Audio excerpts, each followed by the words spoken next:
Welcome to Roadmap to Retirement. Tune in for financial tips, investment strategies, and smart money moves to supercharge your retirement savings. Alex Neri, CFP, and guests are here to help you build your roadmap to retirement. All right. Welcome back to the Roadmap to Retirement. Today we're joined by Eric Eveland. I think this is episode number 20, so this is a big episode. Go ahead and tell the world about yourself. Yeah. Hi, everybody. My name is Eric Eveland. I'm a benefits consultant and the founder of the Eveland Group. I work with organizations to help them with the employee benefits aspect of the business and help with educating their employees on how those benefits work most effective for them. Perfect. So the big topic today and why we wanted to have you on for our listeners is we get a lot of questions about employee benefits, whether it's, how do I get the most of my plan, or I'm looking at two employer offers. Maybe I'm looking between jobs and I want to know which is a better package for me. So to kick us off, what are some things that you think people should be considering outside of the obvious when they look at their employee benefits? Yeah. So when you're taking a look at your employee benefits, really what you want to do is you want to make sure that you're picking something that's a really great fit for you and your family, right? I mean, there's numerous things that we can really be taking a look at, from what is my current health status, right? Do I have significant health issues, some chronic conditions that I need to address? Maybe there's some personal concerns that I'm concerned about, like, oh, hey, if I get injured or hurt or sick, am I going to be able to continue my income, right? And being able to select your benefits based on what your and your family's needs are, I think are really important. And that's where a benefits consultant like myself would really come into play to help give you that guidance. Sure, that makes a lot of sense. And I think, one of the things that we hear, and we talked about this off camera a little bit, is people seem to have a frustration towards their benefits in general. Mm-hmm. They say, oh, my health insurance plan isn't very good, or the life insurance isn't, but whatever the benefit they're talking about just isn't good. And I think maybe it's just society's way of putting a negative spin on things. But of course, there's bad benefits. But I think a lot of employers do have a very good benefit package. Yeah. So what do you think of sort of just the way people talk about it, and do you think they're right to question the quality of their benefits? Yeah, it's these are actually a couple of really great points that you just made there. It's funny. I engage with employees quite frequently, whether it's my clients or whether it's somebody else's clients. And one of the things I hear quite often is, I have a really crappy health plan, right? And it's not uncommon for people to say that and to feel that way. I think that the reason why more people feel that way is because they have a lack of understanding on how their health plan actually works, right? Mm-hmm. How can it actually work for them versus it just being a premium that they pay every single month, sure, right? And so I'll often challenge them, and I have to understand, what is it? Do they really, in fact, have a bad health plan or not? I hear when someone says I have a bad health insurance plan, it's really them saying that they're paying for their health insurance plan and they wish they weren't paying for their health insurance plan. That's the story of everybody's world. It's not the quality of the coverage. It's just a simple, there's X amount of dollars coming out of my paycheck every month or every 2 weeks, and I don't love that. Yeah, and then I think that, and we'll, touch on a lot of these things, but there's little bits and pieces of a health plan, for example, a health plan that we could take advantage of that are maybe no cost or low cost to you, that are for your betterment, right? Mm-hmm. To go back to the people not feeling confident in their health plan, whether they think that it's not a great plan or not, we have to take a look at a few different components. So the first and foremost is the build of the health plan itself. What is my deductible? What are my co-pays and co-insurances, right? And then we take a look at that, and then we have to combine that with what is it that my employer is contributing towards my health plan for me, right? Mm-hmm. So that helps paint part of the picture. But the other component is, okay, well, what is my utilization of my health plan? Am I going to the doctors very frequently? Do I have chronic conditions? Are there reasons why I'm using my plan a little bit too frequently, right? And when we take that picture, we can better understand what might be a good or bad health plan choice for you. Sure. I think, one quick thing to know is that a lot of people think that the more expensive something is, the better it is, right? Or the worse it is. It's way to one extreme or the other. They're pissed off they're paying for it and they don't want to be, or it's very expensive and all of a sudden it's more valuable because of that. You see that with everything from cars to houses to I don't know, restaurants too. More expensive restaurants automatically better. Exactly.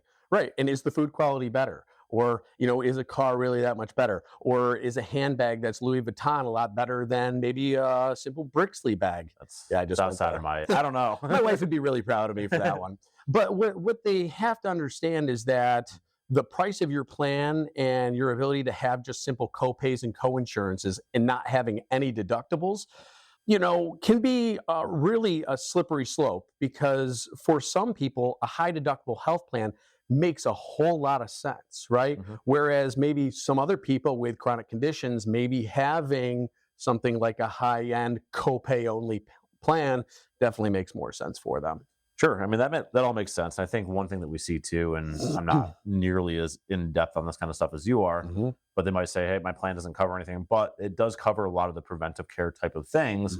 And I think, well, to generalize, women are really good at going to the doctor. The men I talk to are like, Very oh, I much haven't so. had a checkup in 10 years. It's like, well, you do have that included in your health plan. So maybe even if you feel great for value, go get that appointment. Maybe they find whatever they find, but it's getting the value out of your plan. That's actually a really great point. So the preventative piece of the puzzle is huge. It's probably my number one thing I promote with all the groups that I work with. When I'm talking with the employees themselves and I'm educating them on how to best utilize your plan, the number one thing I'll always direct them to do is take advantage of those preventative services.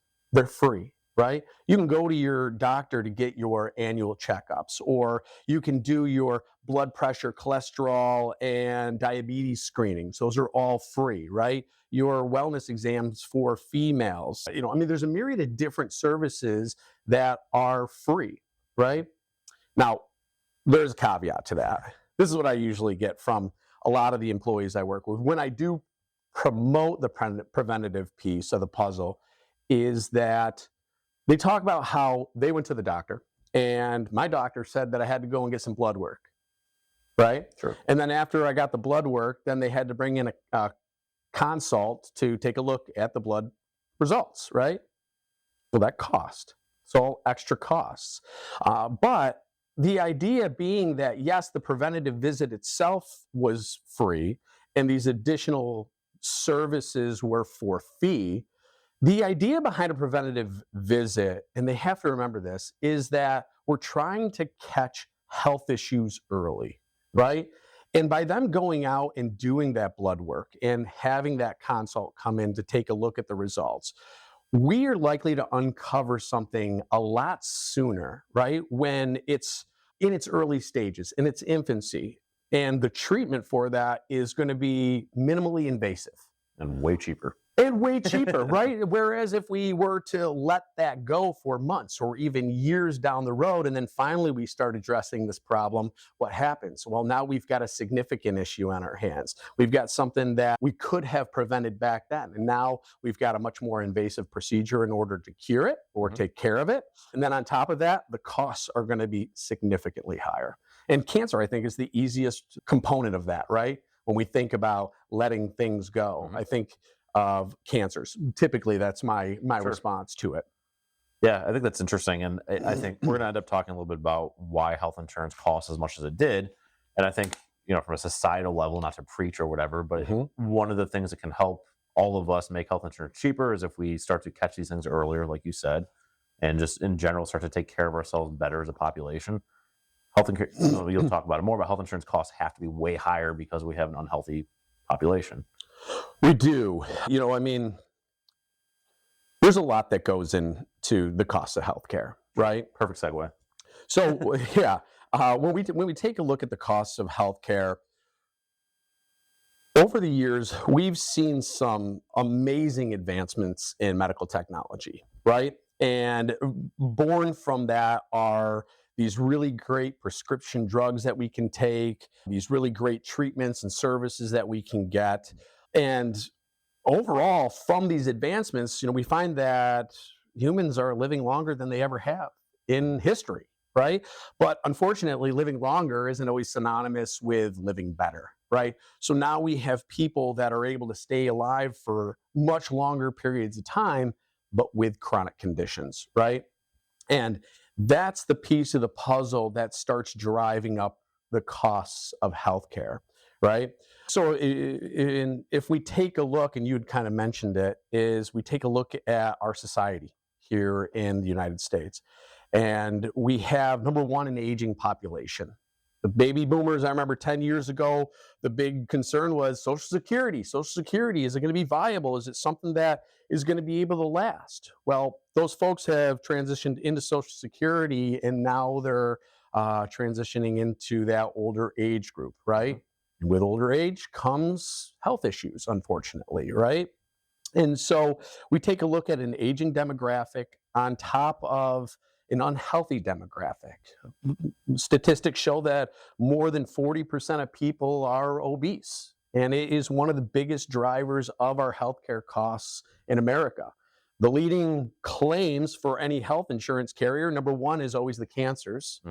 Number 2 and 3 are cardiovascular and diabetes, right? Sure. And so when you take a look at this perfect storm and all these claims that are filtering through the health insurance companies, something's got to give, right? And so in order for them to keep covering a lot of these services, they have to, in turn, charge us more, right? And that's kind of what I like to talk to with a lot of the employee groups that I work with is, hey, this is the reason why, right? We take a look at high claims. And a health insurance company is just simply a business, right?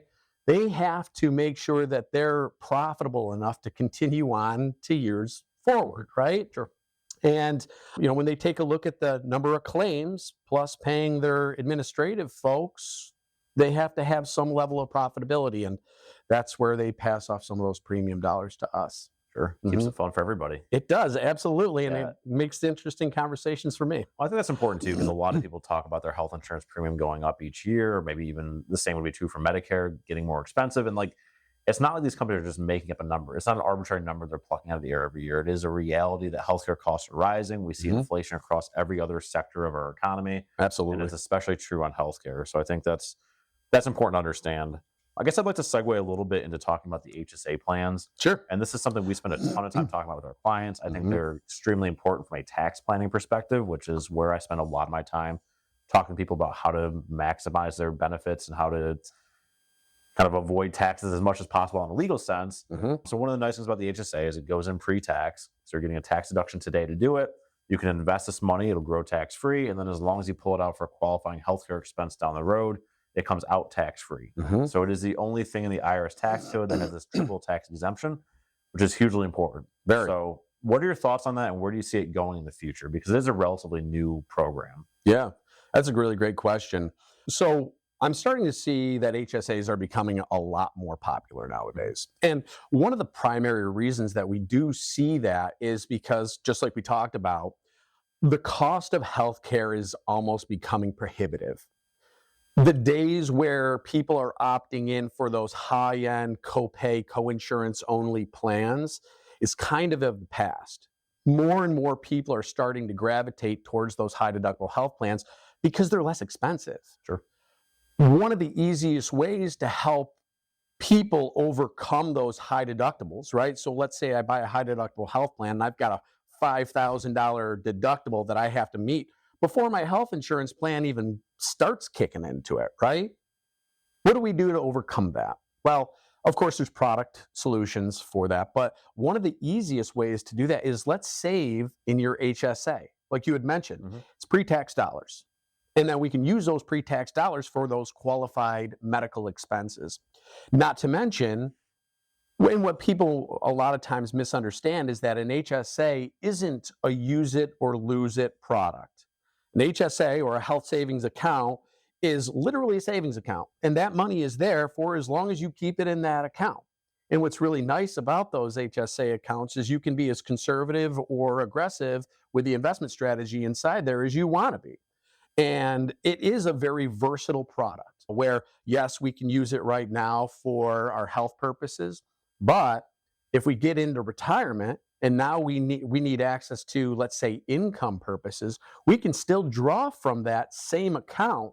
Now, yes, we're paying income taxes on that after the retirement age, but it's still another income source that we can draw from in the future. Exactly. It effectively becomes another IRA or 401k or whatever it is, literally for you in retirement, with the caveat, if you need that money earlier for healthcare, you have it there. And if you do still use it in retirement for healthcare, now it comes to you tax-free, which from a tax planning perspective, it's a huge benefit to have that around. I also think, generally speaking, when people are younger in their career and they're starting to save for retirement or save for whatever it is, I think making the HSA the top priority makes a ton of sense. Like, let's max out the HSA, and then we'll talk about the Roth IRA and the 401k and like whatever makes sense based on your tax bracket at that point.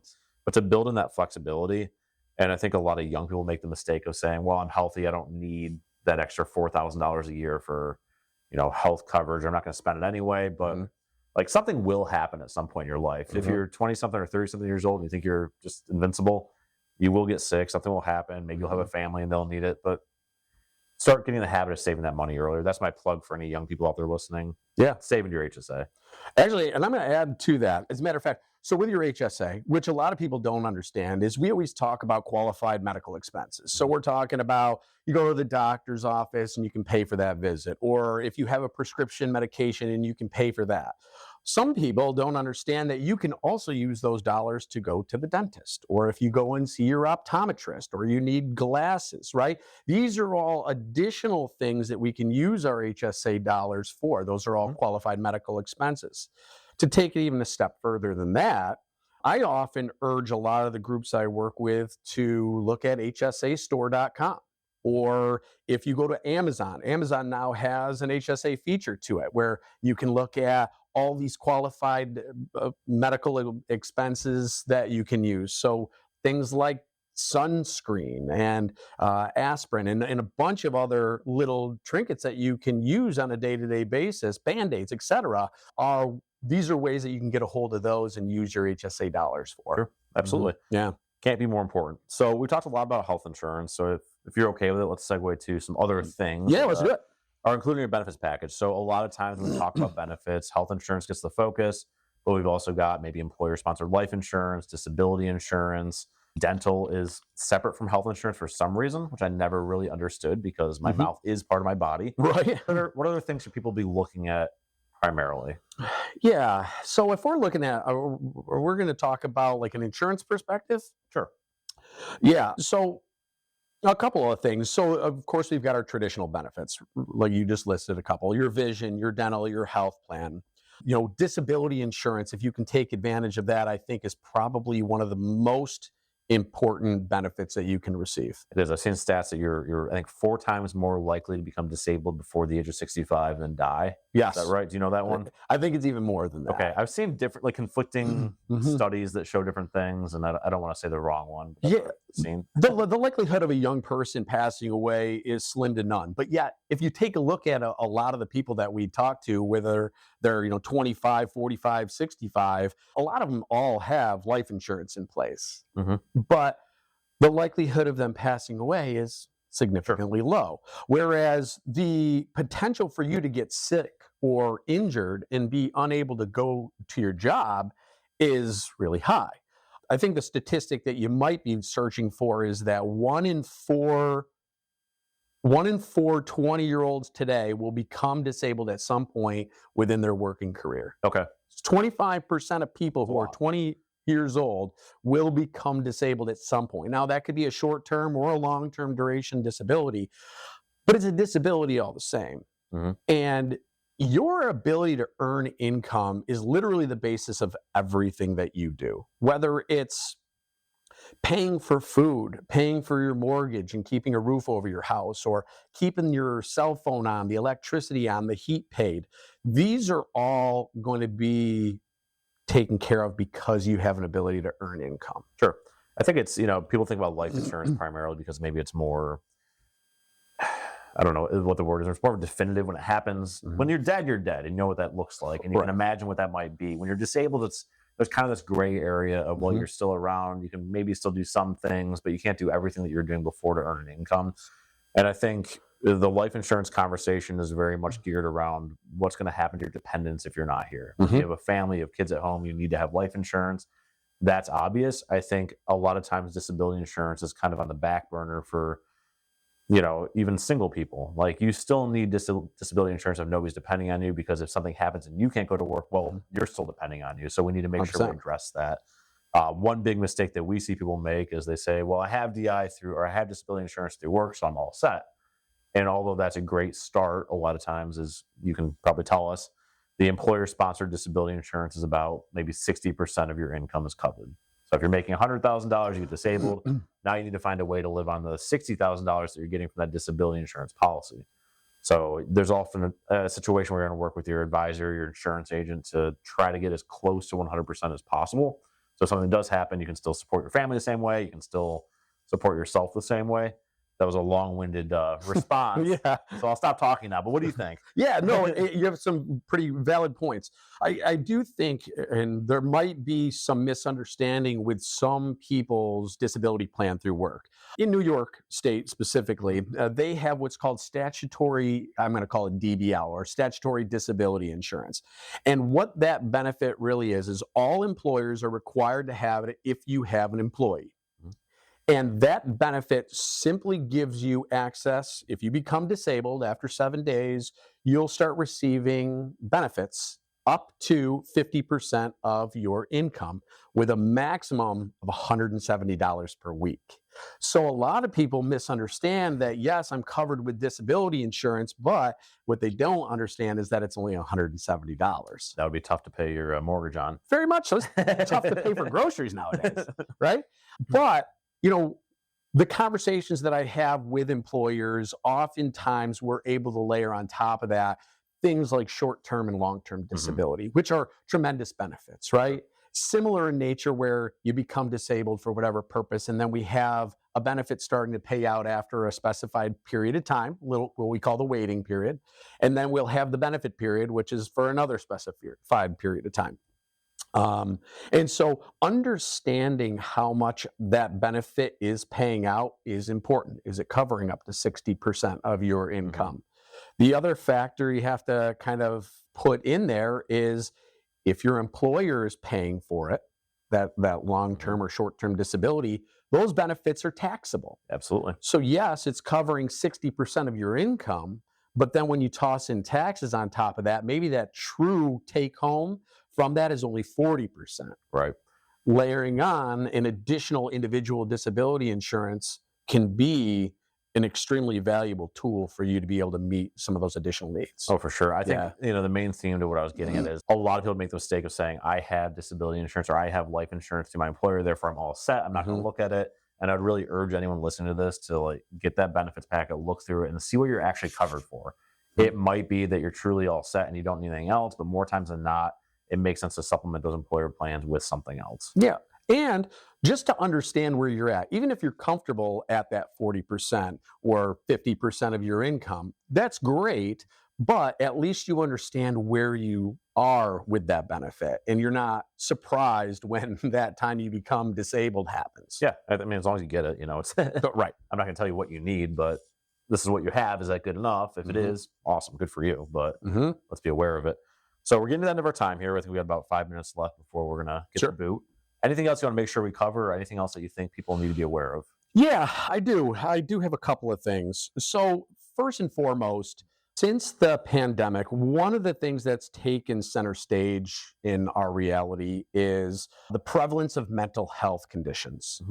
People that are challenged with depression, stress, anxiety has become very prevalent, or at least more noticeable nowadays. And so oftentimes with the health insurance plans, they always are coupled with some form of telehealth availability, right? So you can call into a doctor in order to get something like your basic ailments taken care of. Oh, my kids have a fever, or I got the flu, or I have a pink eye, numerous little teeny things that we can get either treatments for, or we can get some prescription drugs to handle it, right?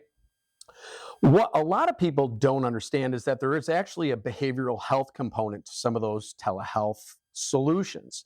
Here in the Western New York, Central New York region, where I assume a majority of your listeners would probably be in, Excelis, which you're probably familiar with, Excelis has what's called MD Live, and MD Live is their telehealth solution. And with MD Live, it does have that whole behavioral health aspect to it. So now we can access licensed therapists to talk about some of our general stressors, whether it's depression, anxiety, LGBTQ support, PTSD, addiction support, right? These are all big items that people are now able to address, but most importantly in a timely fashion. Because oftentimes when we have issues, I have an issue now all of a sudden, right? And will it be there in 3 weeks? I don't know. Do I have 3 weeks? When we're out there in the marketplace looking for a licensed therapist to work with, sometimes it can take you weeks or maybe even months to be able to get an appointment, right? Whereas with these telehealth solutions, now we're turning those days and weeks and months into hours and days, right? So you can get the treatment that you need a lot sooner that way. So I think that that's something that people should understand and be able to use if your health plan does have those options. Okay. Yeah, I think that's very helpful. That's kind of one of the cool things about this health insurance stuff. Really, everything in our society today is the technology is making everything that much faster and easier, and you can get in front of a doctor in a couple hours versus a couple days. I think that can make a big difference. Yeah, well, without a doubt. And another one, just to kind of keep branching on that, is that a lot of employer groups have what's called an EAP. So if you're familiar with an EAP, it's an employee assistance program. And what this is it's really geared for short-term counseling. Maybe I had a death in the family, or my pet passed away, or I'm having some troubles at home or at work with a colleague, or whatever that might be. You now have hotlines where you can call and talk about some of these basic situations, and they can provide you some advice or maybe some guidance on these topics, right? And it doesn't even have to be specific to like a counseling topic, right? It's, okay, my pet passed away. What are my next steps? And they can maybe give you a little bit of guidance on something like that. Right? Most employers do have an EAP available, whether it's a standalone product where they can call in, or oftentimes, like we talked about, tied in with their long-term disability plan. Right? And now you have access to maybe 3 or 4 or 5 phone calls per year to be able to get some stuff off your chest. So really great solution. I always urge people to make sure that, number one, that if they have one at work, take advantage of it when you need it, right? It's always nice to hear a neutral ear from time to time. Sure. Absolutely. Cool. Well, we got to cut it off there, but thank you, Eric, for being here. I hope this is helpful to our listeners. This has been the Roadmap to Retirement podcast. And until next time, see you later. Thanks for having me. Content here is for illustrative purposes and general information only.